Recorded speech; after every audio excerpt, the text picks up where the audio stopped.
Dying here.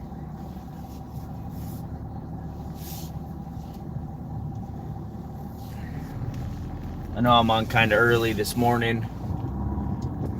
3:44 in the morning. So I woke up about 2-ish in the morning-ish. I think it was about 2-ish. Or it was 1. I can't remember if it was 2 or 1 in the morning.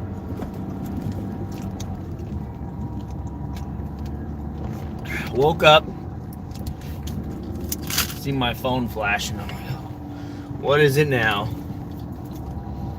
Got a message from one of my buddies. Blacktop Paving. And he said, your twin truck is for sale. And I'm like, what? And he sent me a screenshot of it. 2007 Acer C13 Allison 6-speed. You know, same exact truck as mine. It's only one VIN number off, for sale. And they got it listed for $130,000. $130,000, people. Man, that feels good to find out that. What's up, Ryan? Good morning.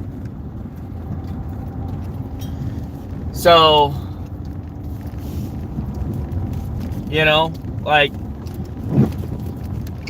they bought, I'm not sure what they bought that truck for, but I'm pretty sure it was about the same price I bought mine. You know, right around 60. And they had to put a lot of work in their truck too, from what I heard. I heard they did a rear main. Sounds like they ended up doing injector cups, valve train tune-up is what it said.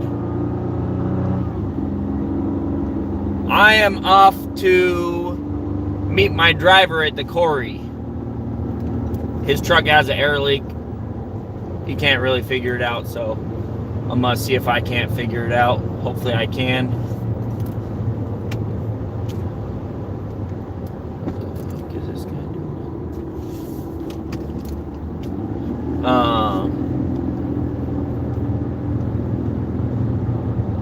Yep. So in the International, I don't park it at my place anymore. I park it down in Ording. You know, it's closer to his house and closer to the rock quarry, so I save a lot of money on fuel. So, you know, that's one of the downsides to not parking the truck next to you. At the end of the day, you can't just fix whatever's broken, you know, because you're an hour and a half away, you know what I mean? So it's just one of those things, it's something you got to work through, you know. Trucks break, that's just the nature of the beast, so, you know.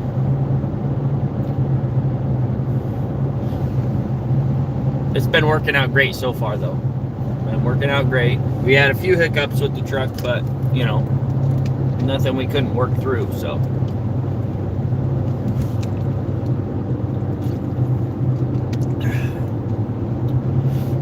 Snowstorm coming up here today. Dang. Yeah.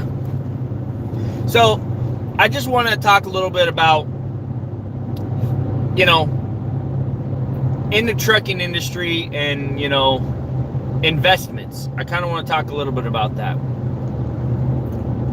Because, you know, me and Grandpa basically went halfsies on the International. We basically went halfsies on it. You know, he paid $5,000 more than me, but I've been paying him back. So I only owe him like $20,000. You know, which I could pay it off today, but Grandpa told me not to, you know, because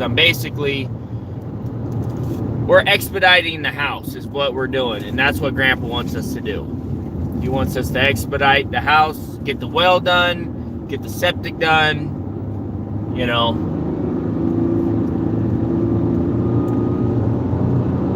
So we bought the truck for $55,000.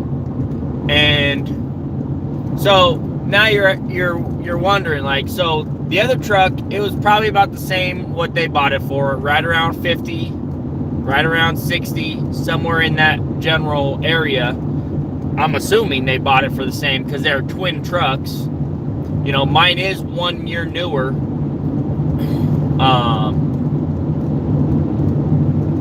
So we bought it for 55. Now I'm going to tell you about all the money we put into the truck, right? So right off the bat, in my truck, we did all of the drop axle bushings. We did a carrier bearing. We did a mirror. We did 2 lights. We did a visor clip. We did 2 torque rods. We did new drop axle tires, like 3 or 4 new kingpins. We did engine mounts. We did new engine mounts. A new radiator, 2 new turbos, new intercooler. Let's see, what else? All the fluid changes. We worked on the tailgate wiring.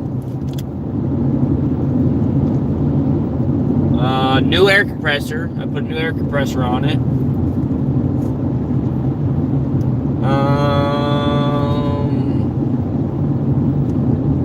Yeah, new tires. I mean, yeah, that's basically what we... Oh, and brakes. I did brakes to it. So that's all the parts that we put into it. I put about probably $30,000 worth of parts into the truck. And I probably spent, well, 10 of that 1,000 was when I did the turbos, right? That was expensive, paying for somebody to do that.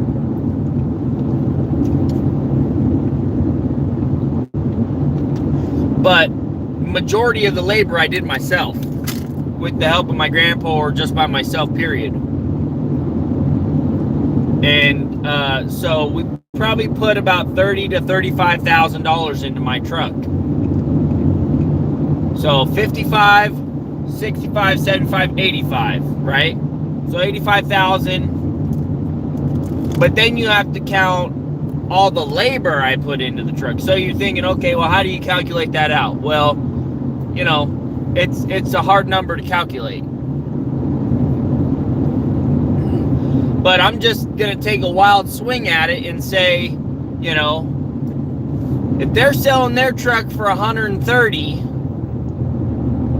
and they probably put $30,000 worth of parts into their truck also, you know, 80, 90, 100, and then 103,000. So they're thinking $50,000 worth of labor. You know, or they're thinking, let's say $30,000 worth of labor, and they want $20,000 worth of profit from buying and then fixing it and then selling it, which is probably more accurate. $30,000 worth of labor, and then they want to make $20,000 off the deal because of all the work they had to put into it and all the stress they had, you know, and all that jazz.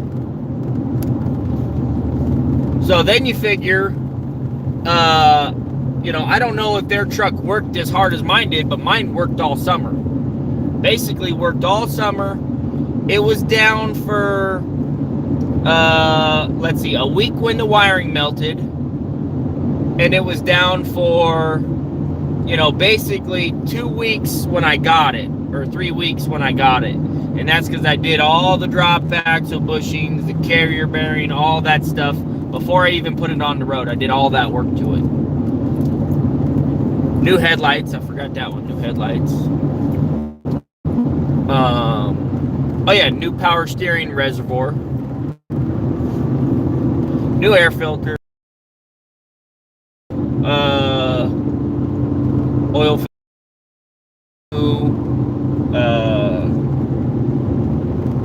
yeah, I mean, the list goes on with these trucks. You're constantly putting money into them. That's just the way the game rolls. So, but anyways, $55,000 was the start cost. But right now, my truck is probably worth $130,000 to $135,000. You know, and that's basically 8 months of worth having the truck. The last guy, those same bugs, he put them off and was like, I'm just going to sell the thing, so I'm not going to fix any bugs. I'll just work it for a whole year with all these bugs, then I'll sell it to the next guy, and he can work on it for a year and fix all those bugs. So, you know, end up working on the bugs for a year. That's just common right there. You buy a used truck, you're going to be working on it for a solid year, working the bugs out of it. But because I put so much work into the truck when I first bought it, it was, you know, I had a lot less downtime than most people have with their bugs. So, you know, we worked basically all summer. We hit the 3 months the hardest. You know, July, August, September. We hit those months hard. We hit them hard, you know. And thank goodness, you know, I had 2 really good drivers, Tyler and Brandon. You know, they worked very hard, and we had to, 3 of them. So, you know, we were able to really, sorry about that, guys, going through a dead zone. I'm pretty sure I'm through it now. So think about it, $30,000 worth of parts into the truck when I first bought it. Okay, then let's see, we got it in March. I immediately put the thing to work in April. So we worked April, May. So April and May were probably 15. I haven't went back into my QuickBooks and looked at it, but I'm just going to give you a rough estimate. April and May were probably $15,000 months, so that's $30,000. April, May. June was probably a $20,000 month. July, August, September were $25,000 months. Each month. 25, 25, 25. Okay. October was a good month too. That was probably like a $20,000 month. Just for that truck alone. So, let's add it up real quick. Just for gross revenue, this is gross revenue. I'm not talking about net revenue because I don't know those figures right now. I'm just throwing numbers out there so you guys can kind of get a feel for this type of stuff. I don't have to tell you these numbers, but I'm doing it anyways. So, let's see. April, June, that's 30. So then you got, or no, April, May is 30. Then you got June, which is 20, so 30, that's $50,000 right there. Then you got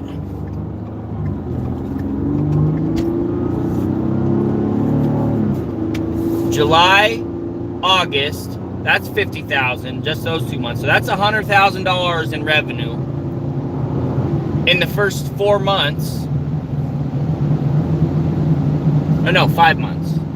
First 5 months would be $100,000 in revenue, right? Because you had 15, 15, 20, 25, 25. Yeah, so that's $100,000 first 5 months. And then you had another 25 for September and another 20 for October. So that's $145,000 revenue. Gross revenue. Don't get it twisted. That's gross revenue. So when I say the International has paid for itself, it's clearly paid for itself.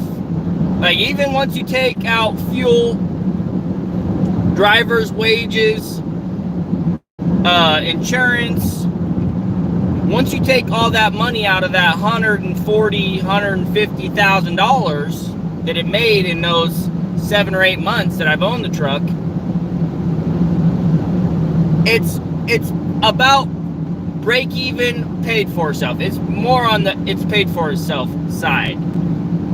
Like usually when people say it's paid for itself, there's two types of people. One person says, okay, it's broke even, it's paid for itself.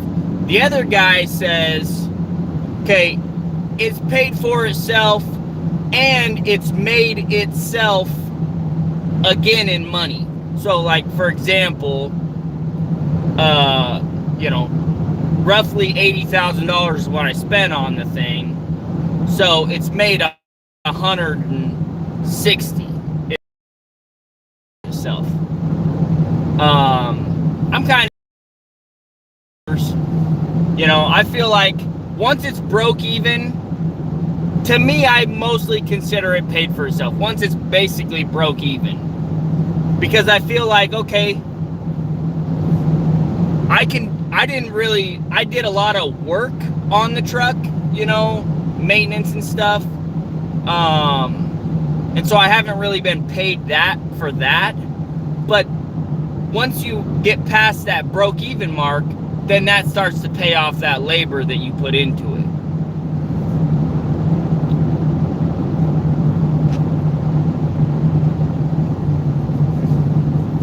So you gotta, I try and look at things on the bright side. I always am optimistic about everything. So usually one now everything is on top. Basically, let's see where we can go from here, you know.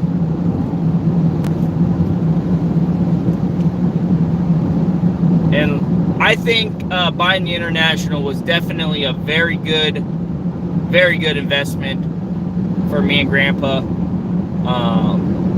You know, basically in one summer, it paid for itself, you know, and then some. So, you know, if I were to sell it today, I would easily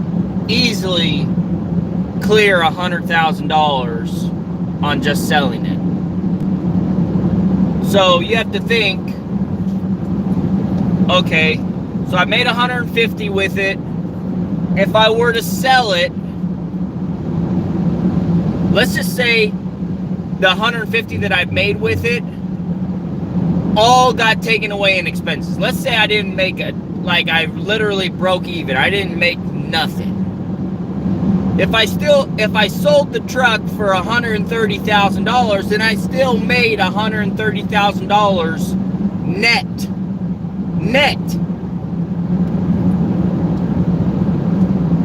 So while it looks like I didn't make anything because you know, after all the expenses it's broke even, I made equity money, right? And equity money is basically like, if you were to sell it, how much you making off of it, you know? So there's two ways to make money on a truck.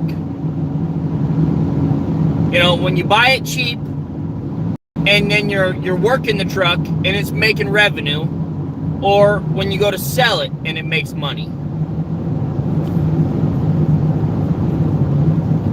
Those are the two ways to make money on a truck. When you're working it and when you sell it. But usually when you're selling it, the only way you make money is if you bought it for a good price. That's the only way you're going to make money on selling it, is if you bought it for a good price. You know, like we did. You know, we basically, the whole COVID thing was shutting a lot of people down. They were downsizing. We had cash on hand. You know, the truck was not on the market more than a week. How often do you see that?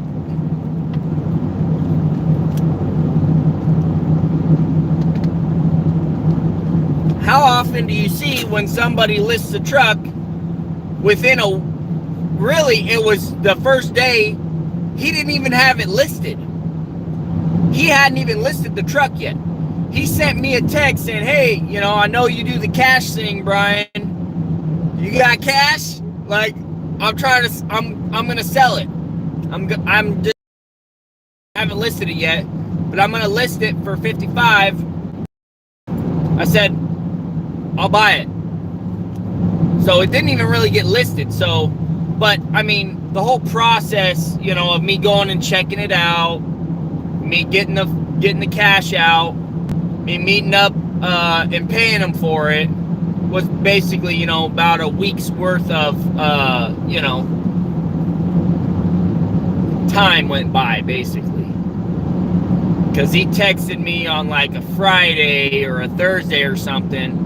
And I said, well, let me look at it on Monday, which was like a few days. And then once I seen it, I said, yeah, I'll buy it. And then I had to meet up with his wife like 2 or 3 days later, give him the down payment, and then a few days later after that, to give him the rest of the money. Because the bank just don't let you just pull out, 25 G's.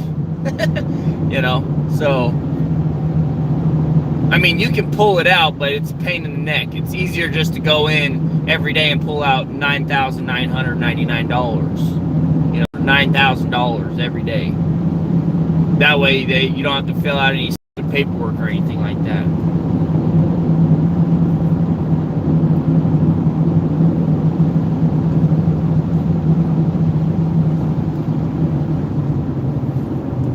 But we picked that truck up for a really good price. And if I would have said no on it, somebody else would have said yes. Because he had 2 trucks listed. He had both of the Internationals. He picked them up at an auction. He bought both of them at the same time for a low price. Came back, worked them for like a month or 2. And he fixed some stuff on them. And then sold them. That's what his game plan was. It wasn't to keep the trucks. It was, I'm gonna pick both of them up. I'm gonna work them, and I'm gonna work on them. I'm gonna see which one I like the most. If I don't like either one, then I'll sell them both. Travis is a very smart guy. He's been in the business 10 years plus or something like that, and he knows working on stuff. So he knows, he's a very good mechanic. From everybody I've heard, he's a very good mechanic. That's why I was a little leery when he was trying to sell it to me. I'm like, he says it's good to go, but I know when a mechanic says it's good to go, that is bullcrap. I knew I was going to be working on it. So I said, hey man, it's kind of rough. I looked at it and I said, take 10 grand off and I'll buy it, and I did,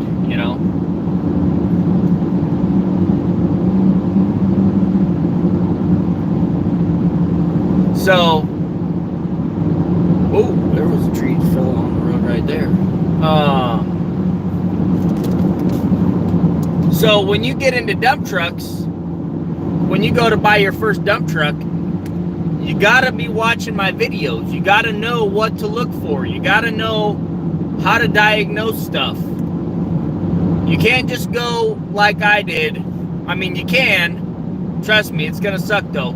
If you go and do an emotional purchase like I did, my first dump truck was an emotional purchase. I bought the thing before I even looked at it. I knew I was buying it before I even looked at it. I didn't even test drive the thing before I gave the guy the cash for it. That's how dumb I was.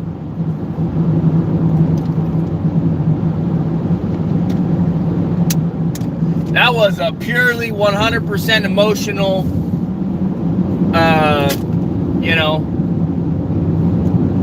purchase. Did it pay off? Yes, it paid off, because I had the mindset of, I'm going to make this work no matter what. I don't care if I have to park the truck and go get a day job until I can get this thing fixed and worked, ready to work. That was my mindset. I don't care what it's going to take. I'm going to make it work. You know, if you got that mindset, then you can do whatever you want, you know, and you'll probably make it work just like I did. You know, it may take longer. You may have a lot of setbacks, but eventually you'll get ahead, you know. Trucks are investments. Investments cost money. It costs money to make money, right? So it's like a forced savings account, basically. It's kind of like when you buy a house and you're paying the bank a mortgage every single month. You're paying them $1,000, $2,000 a month every single month. But then in 30 years, then you can go and sell it for more than what you paid for it, usually. So they're basically forcing you to save money because you're going to get all that money back in the end. And if you're lucky, you'll make more money. But, you know, generally with the way real estate works is you don't really make a lot of money because people usually buy the wrong house at the wrong time. And with all the expenses and property tax they end up paying and all the extra money they spend on the cost of financing, that's why I don't like financing stuff, they usually just break even with the property. Like let's just say I'll just give you my example, for example. The duplex, I bought it for $300,000. The loan was for 30 years. At the end of the loan, I would have paid $600,000 for it.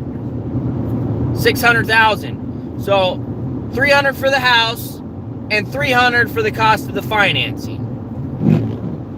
Right? And then you add all the property tax in there and all the maintenance and everything. At the end of 30 years, I would have made only all the money I would have put out on it. If you think about it. If you think about it long enough, you'll figure it out. Real estate, usually, if you don't pay cash, you ain't making money because you ain't getting a good deal. I mean, it'll be an okay deal, but you lose all your money in the cost of the financing, and you lose all your money in property tax and maintenance.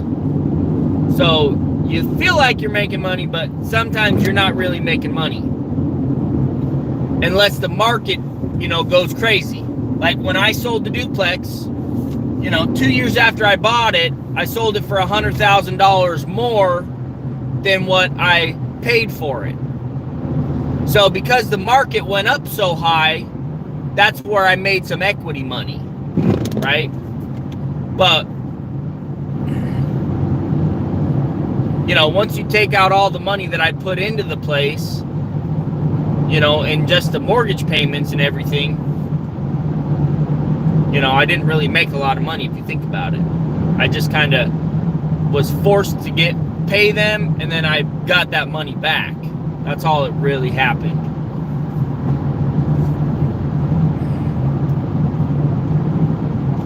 So when you do investments, the guy that's paying cash is the guy that's making the money. Just like in real estate, the bank is paying the cash to you so that you can buy it.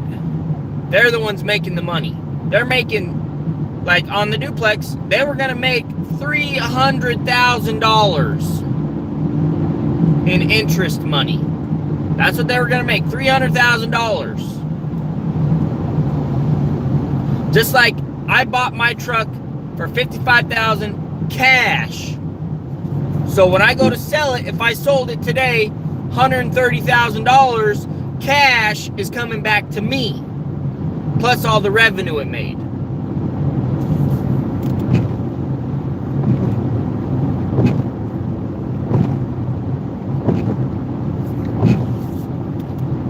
A lot of people, when they go into business, and I was the same way, you don't think about these numbers. Nobody wants to hear these numbers, you know, about what it costs and all the work you put into it and everything. They just want to hear, how much can I make, Brian? How much can I make?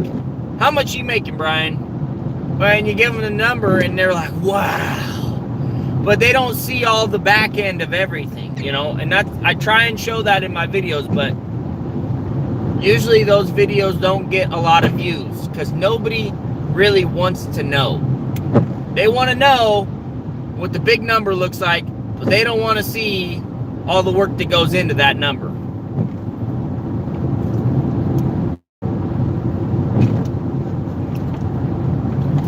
And I get asked all the time, Brian, is it worth it? Is it worth it? Is it worth it? Like, people ask me that question until I'm blue in the face. And my answer is, yes, it's definitely worth it. To me. To me, it's 100% worth it. This guy going so slow. To me, it's worth it.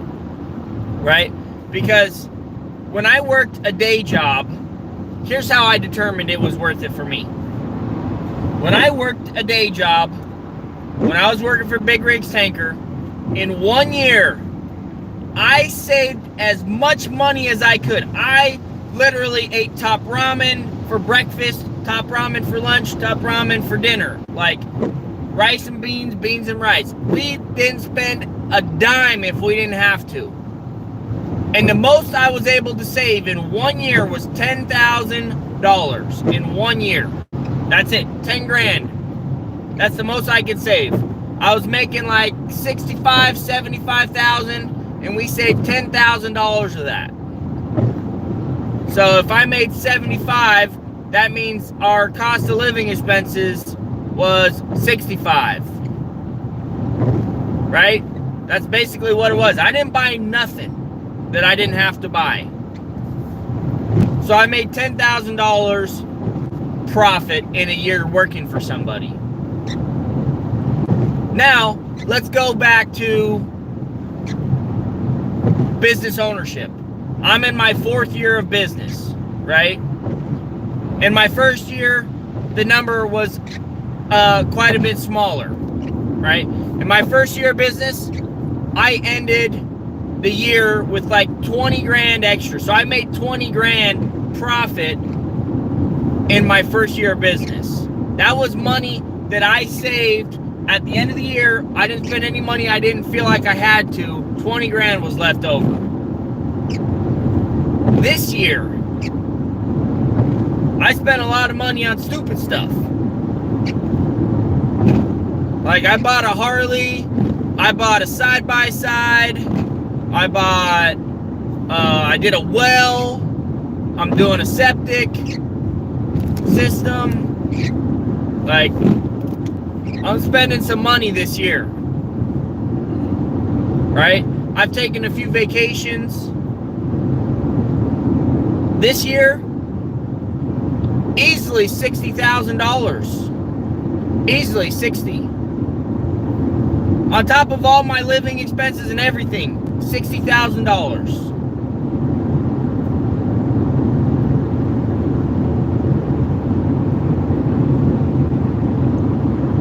You know, so when I say it's worth it to me, because when I was working a full-time job and I was saving everything I could, the most I could save was 10 grand.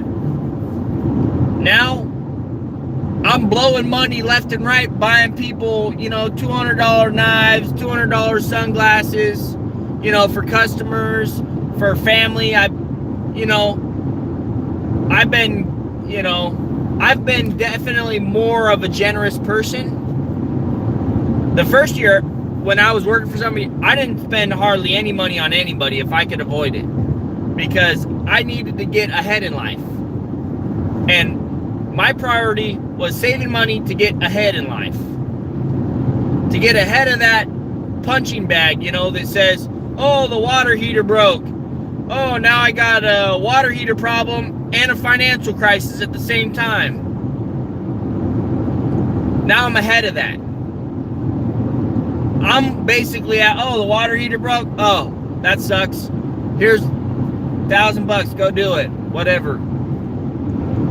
You know, that's what I wanted to get ahead of. The financial crisis and the emergency of whatever the problem was. And while I was working for somebody, it took me a year to save $10,000. A year. of just pure sacrifice. It was actually a year and a half is what it ended up being, of pure sacrifice. The whole time I worked at Big Rigs, it was pure sacrifice the whole time I worked there. Year and a half, I didn't buy boots, I didn't buy pants, I didn't buy shirts, I didn't buy socks. Like, all my socks had holes in them, all of them. And I'm the type of guy, I will not wear holey socks. But I forced myself to wear them. Yeah, I'm up pretty early, JR. I'm going to meet my driver before work starts so I can see if I can diagnose a leaking air problem with one of the drop axles. Since he don't park the truck at my place, it's not something I can just fix when he brings the truck home for the day.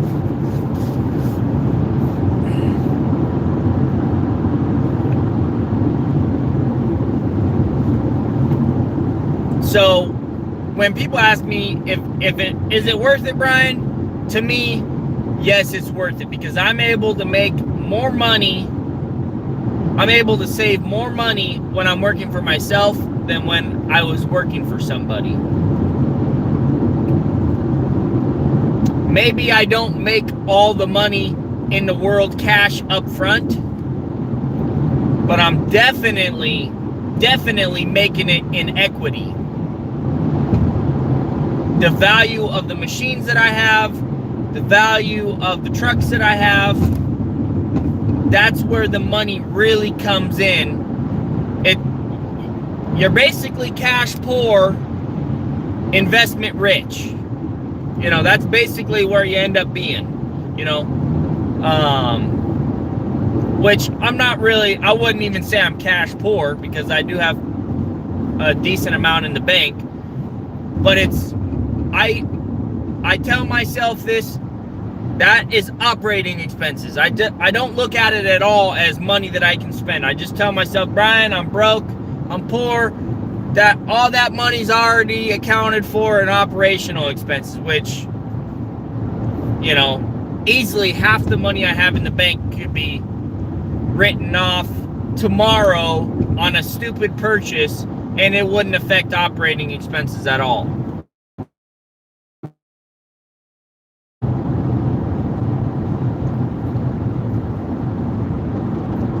Now, for me, I have peace of mind when I have cash in the bank.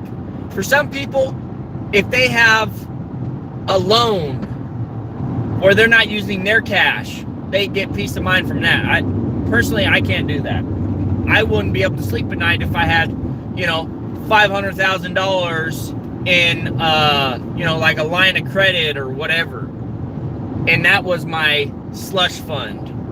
I would not be able to sleep at night, because I'd be thinking, if the work stops tomorrow, then, I got a limited amount of time to make some money to pay this loan back, before they come knocking on my door saying, hey, we need money, Brian. Well, if there's no work. But some people, they have, let's say they have a line of credit for $500,000 for their business. I'm just throwing out that number. I don't know what people have. I'm just throwing that number out there because it sounds like a good number. Like, all their business debt, let's just say $500,000. They got $200,000 in debt on a truck, $20,000 in debt on insurance, or $10,000 in insurance, and they got, they call it like working debt, basically, and that's what they're revolving. So their debt, so they're always in debt.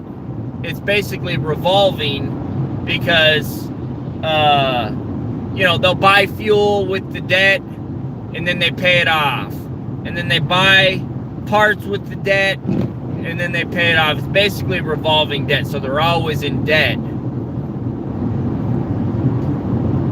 Some people have that set up like that, and they keep all their cash in the bank at the same time.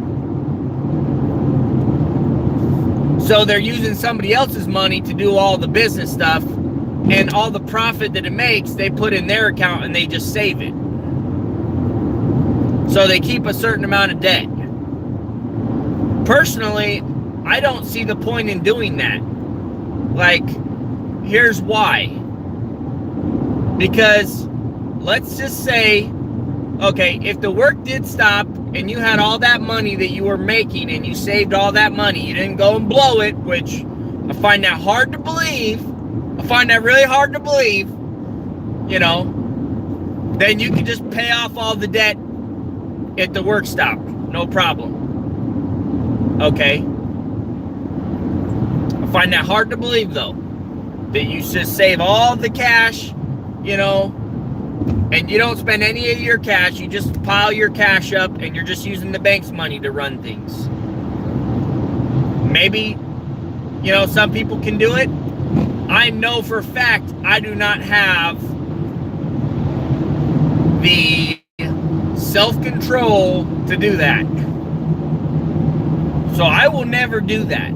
I won't take a line of credit out for $500,000 and run the business off of that and use that as, you know, the payroll account and do all that, because I don't have the self-control personally to say, okay, the business made this, I'm gonna put this in my bank and it's just gonna sit there.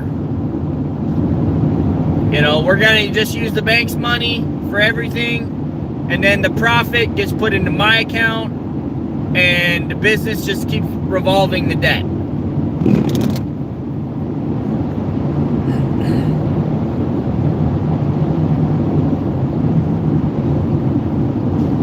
Some people can do that. I don't have the self-control to do that. I'd be going on a spending spree.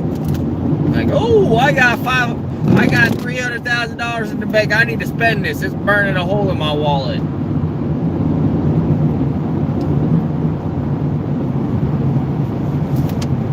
The way I grew up, the way I was raised,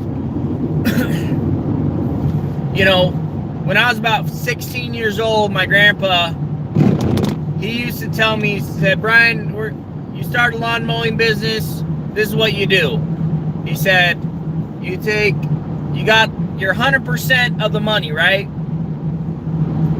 He says, why don't you take 10% of that and pay tithing, take another 25% of that money and put that away in savings, take another 25% away and put that in maintenance, take another, you know, 20% or whatever the leftover percentage is, and, you know, he says that's what you can spend or whatever, you know.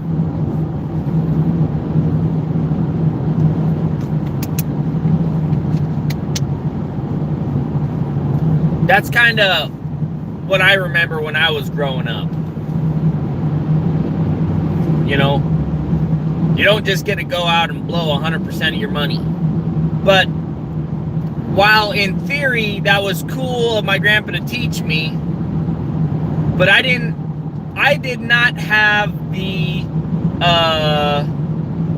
self-control, the self-motivation, the get up and go make money type attitude that much when I was young.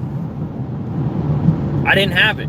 I didn't have the drive to say, okay, I'm gonna go up, I'm gonna mow 5 lawns today. I didn't have that self-control. So I was more along the lines of the kid that, okay, I'm gonna go mow 1 lawn this month, and then I'm gonna save 25% of that, and 25% goes into paying fuel, and, you know, but I was too sporadic. I wasn't consistent in making money.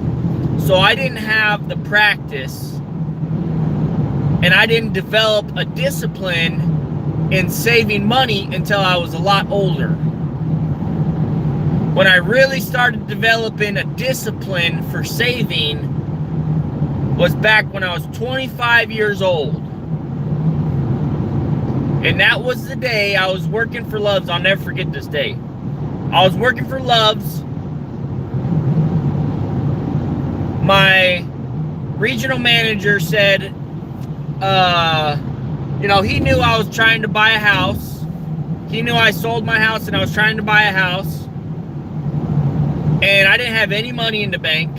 You know, I was living paycheck to paycheck, basically like everybody else.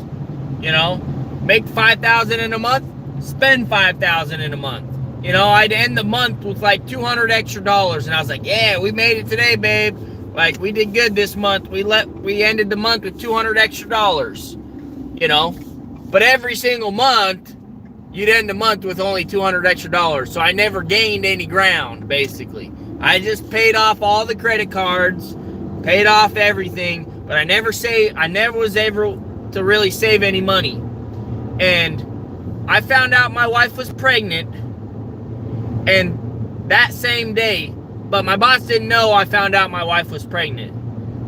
But I found out she was pregnant, and my boss said,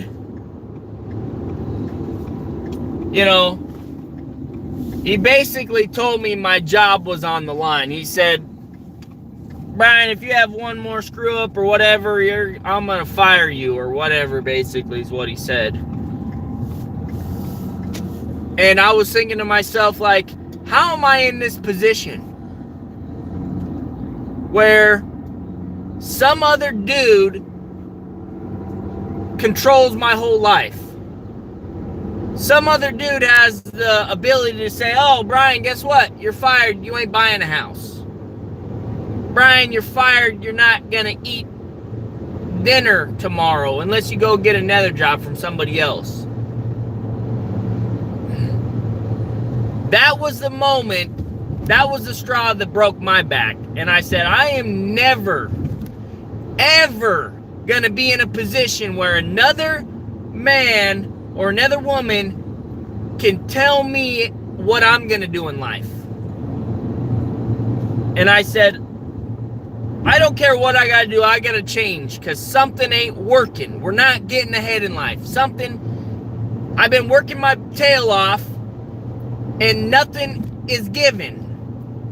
Nothing is happening. Like, I was just expecting something magical was going to happen, and then boom, I'd wake up and there'd be $300,000 in the bank or something. You know, I don't know what I was thinking, but, you know, spending all the money we made, basically. Yeah, I was powerless, man. I was basically like, I'm this guy's slave. You know, like, I really am a slave. I owe, so off to work I go. You know, that's basically my life. Like, I didn't have a choice. I had to go to work to pay the bills. And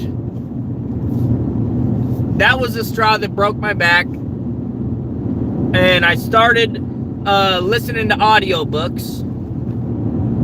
And I stumbled upon, you know, Dave Ramsey and his Total Money Makeover. I listened to that audiobook so many times, I had it memorized, word for word, the whole book. I know you guys don't believe me. I can still tell you the first lines of the book right now. As lost as a ball in tall weeds. That is exactly how I felt.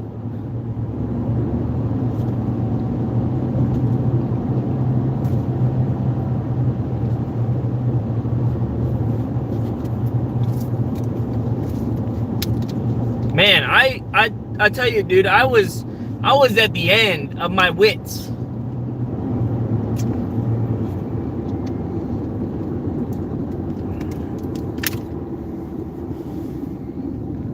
I had it with debt. I was done. I said, you know what? I'm going to try something different.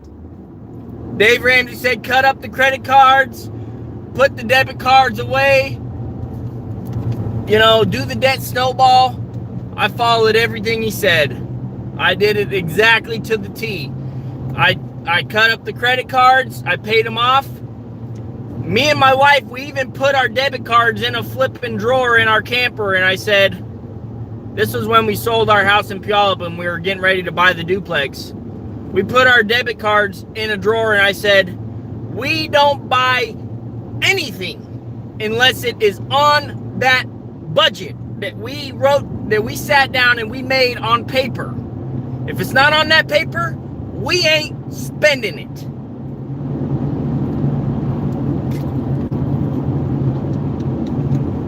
That's how strict me and my wife, we sat down and we discussed it, and she was on board. That's how it happened. If my wife wasn't on board, it probably never would have happened. You know, a lot of people, they struggle with their significant other because they're on a different page. They don't want to go on the same page. My wife, I'm so lucky when I married my wife because she's very humble and she will let me lead. If I say one thing, she'll follow me. She'll do it. Because she knows I'm trying to do the best thing for the family. If I think it's the best thing for the family, you know, or it's okay, she'll follow me. So we did it. We wrote down a budget and we gave ourselves, you know, like, I don't know, the first month we did it, we gave ourselves, you know, like $20 extra each to spend on whatever we wanted, you know, just a little bit of spending cash.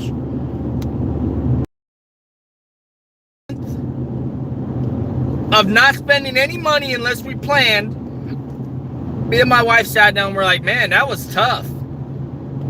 Like, I remember the day I forgot to grab some cash out of the envelope and almost ran out of gas because I forgot to plan. And I'm like, yeah, I mean, that almost happened to me, you know? And we were talking about it and we're like, realistically though, you can live your life without a debit card in your wallet. You can live your life without a credit card in your wallet. You just put, you know, you plan. You gotta make sure you plan. If you don't plan, you're gonna fail. So we say, okay, Tuesday we buy gas, put extra $25 in your wallet for gas. Monday or Wednesday we buy groceries, so put that extra cash in your wallet when you go get groceries. You know, everything was planned. Everything.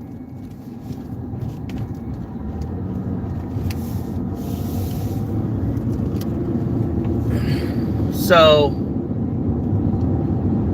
you know, after the first month of doing it, we realized, we're like, holy cow, like, we can really save money.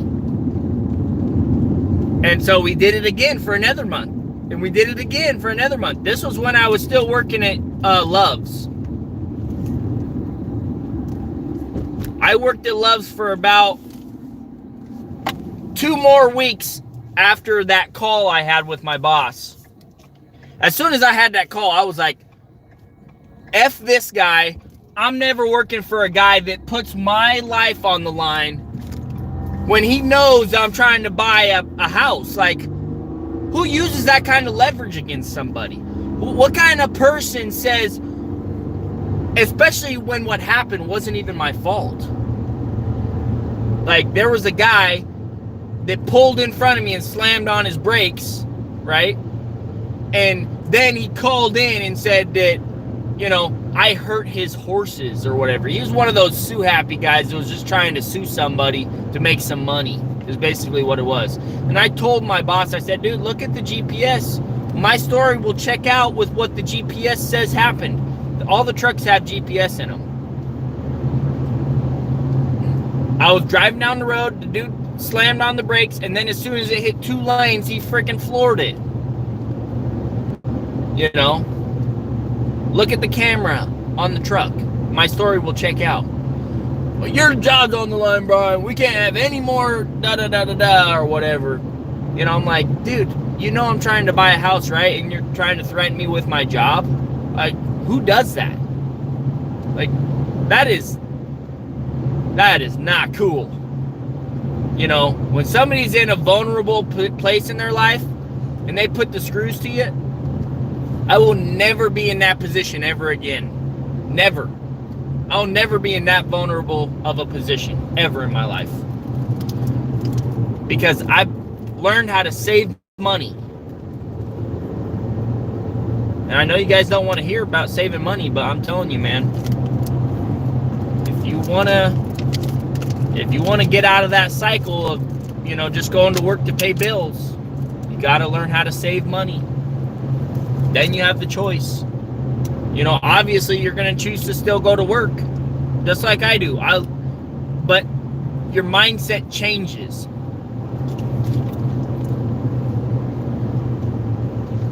For example, it's like when you buy a car, right? Let's just say I go buy a car, right? And everybody's the same way. Everybody's the same way. If the car breaks, you're mad that you have to spend money on it. If the car breaks, you're gonna be mad you have to spend money on it. But if you're trying to upgrade the car, you're happy to spend money on it. You're happy to spend the money to get that speaker system you want.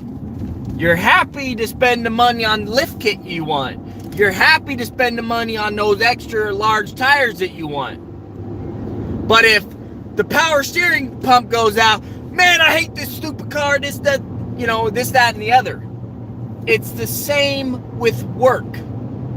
Your mindset will change when you have money in the bank. Because your mind says, I don't have to do this, I'm choosing to do this. It's like when your car breaks, you don't have a choice. You gotta fix it. You gotta pay to fix it. Or you gotta do it yourself. But an upgrade is a choice. So it's all about mindset. How you tell yourself, that you want to work. Are you telling yourself you have to go to work? Because if you don't, you can't pay your bills and you can't eat? Or are you telling yourself, I get to go to work to make more money to buy the things I want? It's all about mindset. And for me personally, once I started saving and I started seeing the money pile up, my mindset changed about work. It wasn't I have to go to work, it's I get to go to work.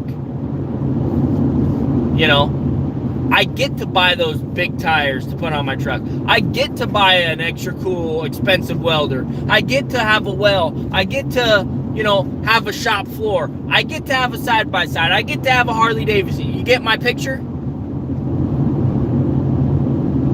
My mindset changed. It flipped. It wasn't I have to go to work to pay all this stupid stuff. The stuff didn't own me. I owned it. That's what happened. That's what flipped for me.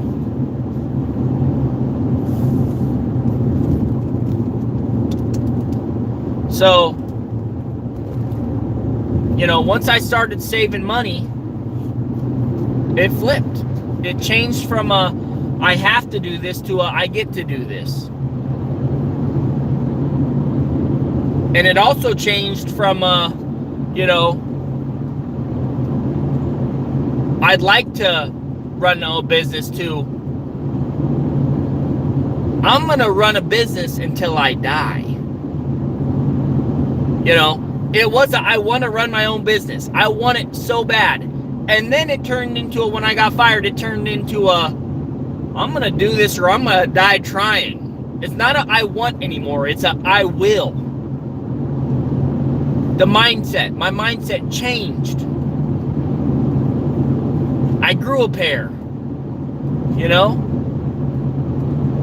That's what happens when you finally decide to go into business. Your mindset has got to change to a I will instead of a I want. That single thing right there is going to determine if you make it or not. If you got the I will, then you can't just be all talk. You got to be action. If you ain't action, the words don't mean nothing. That's why, a lot of these motivational speakers, they'll tell you to write it down. Write it down. Why do they want you to write it down? It's because writing it down is an action. And you're training yourself to act. Not just talk and blab your mouth. It's an action. You're writing it down. You're taking that extra effort than just thinking about it to actually put it on paper. Once you put it on paper, then you really start to change. And then next thing you know, you're buying a dump truck and you're wrenching on it after work every single day for 6 months straight and not making a single dime doing it, and you're still happy about it. Of course, there's gonna be times when you get depressed. You know, there was times when I was depressed when I was first trying to start my business and the batteries were dead on the dump truck and I hadn't heard the Peterbilt start in like 2 or 3 months. And I'm like, man, I don't ever think I'm gonna get this thing on the road. What did I do? You know? And then I saved up the money and bought new batteries, and I heard that truck start again. And I said, yeah, this is gonna happen. I will make this work. It wasn't I want it to work, it was I will. No matter what, this is gonna happen. I don't care if it kills me. You know, that's the attitude that I developed. That's basically what you got to do.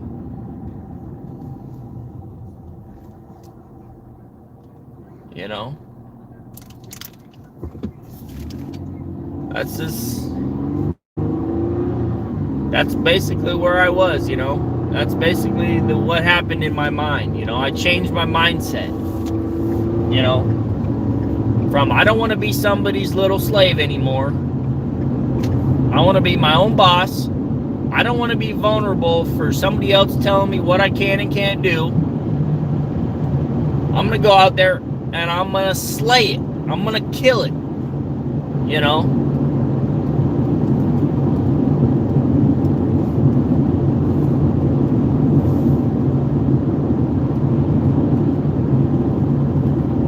Now, don't get it twisted. You're going to have setbacks. I had a lot of setbacks.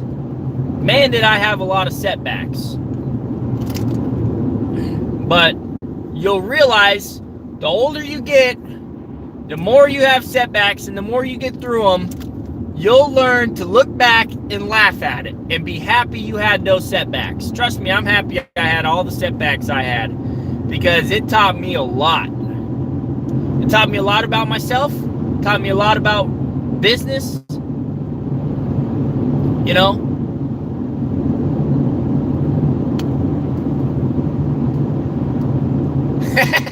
Yeah, I definitely feel like it sometimes, man. I definitely feel like it. No doubt about that. And, you know, I tend to think, you know, okay, yeah, I have a lot of setbacks, but everybody's the same as me. You know, everybody has the same amount of setbacks. I just tend to over dramatize them to myself, you know, and I make a mountain out of a molehill all the time, you know. Like, I've been slowly starting to calm myself down, you know. I'm very pessimistic when it comes to setbacks. I think the world is ending, you know. Every time something happens, I'm like, oh, I'm gonna go out of business from this one, or, you know. But realistically, I'm just over dramatizing it to myself, you know, because what happens usually for me is I over dramatize it, and then once I get into it, then I'm like, oh, this really isn't that bad. And then I feel about it, and then I'm like, okay, yeah, we can do this, you know, we'll get through it. That's like when the eye broke on the cylinder. I was like, I'm going out of business for this one. The turbos blew on the first day I ran that international. I'm going out of business on this, you know. But nope, I just put my head down and I kept grinding, man. Put my head down, just kept grinding. And now look at it. Now I got a truck that I paid $55,000 for, and it's worth $130,000. You know, like, man. It really does come around when you work your tail off. It does. It comes full circle.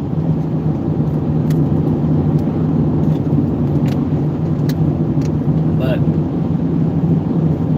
yeah, it's cool because so I'm not even a part of the King County Dump Truckers Facebook page anymore. I deleted that a long time ago because it's just a bunch of, you know, drama queens, basically, is what it amounts to. And, you know, people that hate their own selves, so they, you know, just push it on you, basically. So I deleted that a long time ago. But I got, this morning, I've got like 3 or 4 messages already. You selling your truck, Brian? Is that your truck for sale? Like, no, that ain't mine. That's the twin. And it's going for 130. Like, dude, you have no idea. Like, man, I'll tell you what. When I seen that, I was like, oh, snap. 130? Dang. I was thinking 115. Apparently the market's hot right now. Apparently the market's hot. I mean, it is hot. I know it's hot right now. You can't get dump trucks. Everybody's been telling me. Everybody that's ordered a dump truck is late. They're not getting it. You know, if they're getting it, it'll be late, guaranteed. If they already ordered it, pre-ordered it, or whatever, you know, they're not getting it when they're supposed to. Everybody I know that has bought dump trucks is late on getting their dump truck. Everybody. They ordered 3 dump trucks, they only got 1. They ordered 1 dump truck, they still haven't got it yet. Like, that's where it's at right now. But I have a sneaky suspicion that the market will be flooded. It's gonna be oversaturated pretty soon. I'm thinking by the end of next summer, and I've heard a few other people say this too, and I kind of agree with them. Next summer, the work's gonna die down from all the slowdowns, like all of the, you know, shortages and everything. It's gonna come full circle, and that's gonna be the thinning of the herd, basically. I might lose reception up here. I'm going into a dead zone, but let me just get this out here. I think they're here, probably the end of next summer. I think a lot of businesses are going to run out of work. A lot of dump trucks for sale for cheap. That's kind of what I'm thinking is going to happen. I'm not saying that's what's going to happen, but I think, and I've heard a few other people say the same thing. They say, man, the work is just, there's too much work right now. It's to the point of people think it can never end. There's so much work, it can never end. I could buy 20 trucks and put them all to work today. Like, I feel the same way right now. The problem is people buy 20 trucks and then the work does go away. And there's no signs of when it's gonna just drop off. It just, boom, drops off. I've talked to people that have went out of business before. I've talked to people that made it through the recession, and they said there is 0 heads up of when it happens. It's a light switch. Somebody flips a switch and there's no work.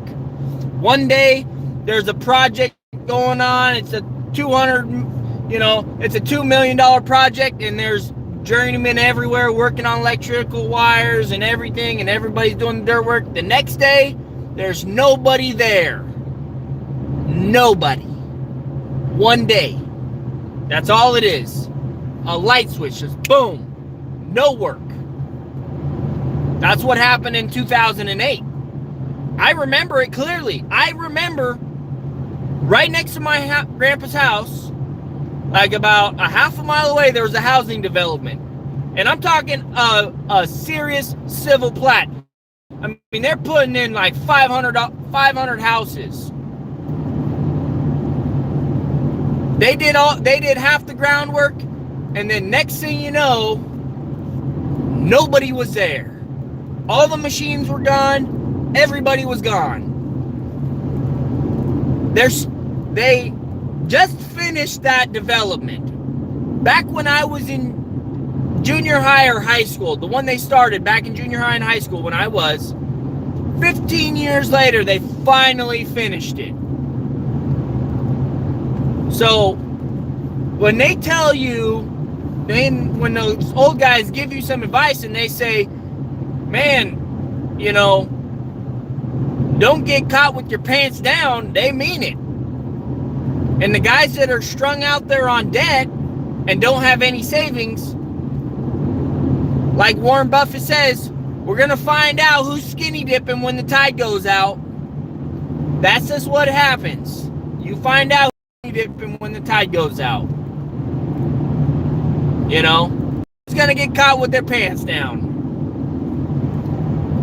Every old, and I'm talking old, like mature, you know, 60, 70, 80-year-old guy that I've ever talked to that's run a business and is running a business and has ran a business more than 10 years, they all tell you the same thing.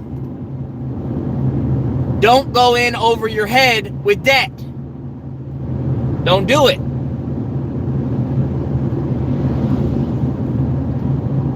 Don't get caught with your pants down, because you don't know when the economy is going to stop. 2008, nobody predicted it. It just happened. And then everybody that had their pants down, flapping around, got caught.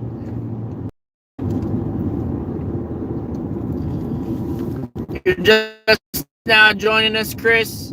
Oh, not much. I found out about 1:30 this morning that the person that owns the twin to my International is selling theirs for $130,000. The twin of my truck is selling for $130,000. And it's a 2007. Pretty sure mine's a 2009. I can't remember. I haven't looked at it in a while. 2008, maybe it's 2009, I can't remember, but they're one VIN number different. One VIN number. His is selling for $130,000, which is a pretty good indicator of what mine would sell for.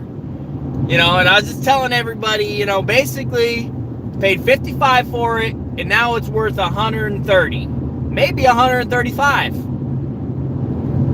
I don't know. I'd have to take a look at his truck. I have to look at it and see if it's in mechanical shape like mine is. You know, I put a lot of work, I put a lot of parts and money into my truck. So, you know, I have a feeling they did the same thing. Yeah. Well, and a few people said I was going to get burned on it, which, you know, I did have a setback or two. I'm not going to lie, I did have a setback or two.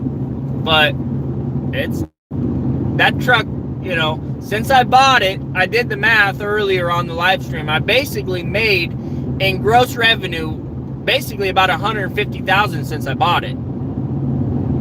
In gross revenue. You know. And I paid $55,000 for it. So I would personally consider it paid for. You know, it's paid for itself.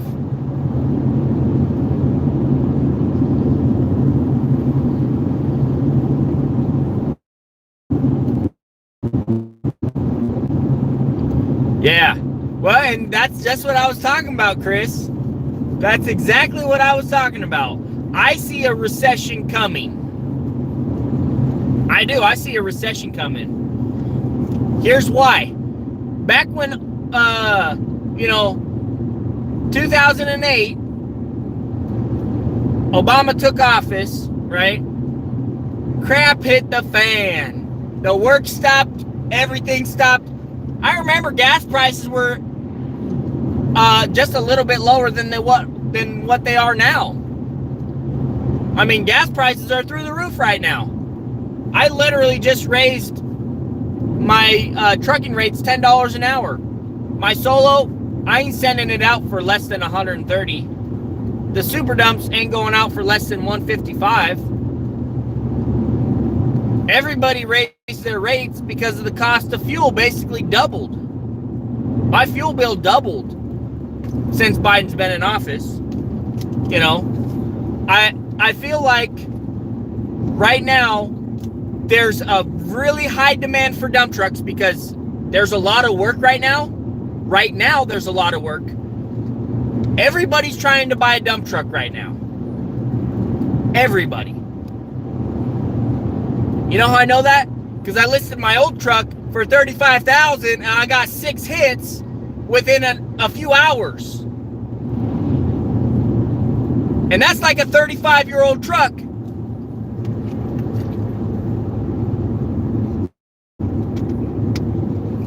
So if that truck could sell that quick, people want dump trucks right now. They want them because there's a lot of work. Everybody thinks that, oh, I could buy 20 trucks and put them all to work right now. Yeah, you could put them all to work right now. But I'm thinking, now mark my words, we'll go back at the end of next summer. We'll have this same conversation. We'll see what happened. But I'm thinking, I could be wrong. Hopefully I'm wrong, but I'm thinking at the end of next summer, the work's going to drop off.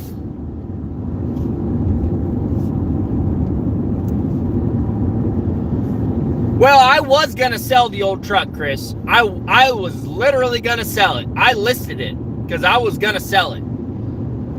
I got 6 offers, and I'll be honest, I was going to sell it.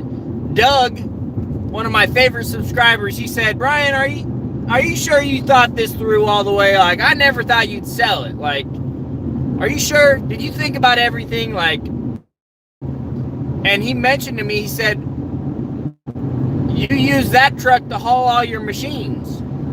Like, you don't ever haul any machines with any of the other trucks. And I got to thinking, I'm like, yeah, you're right, Doug. Like, if I did sell it, I'd have to deliver my machines to my side jobs.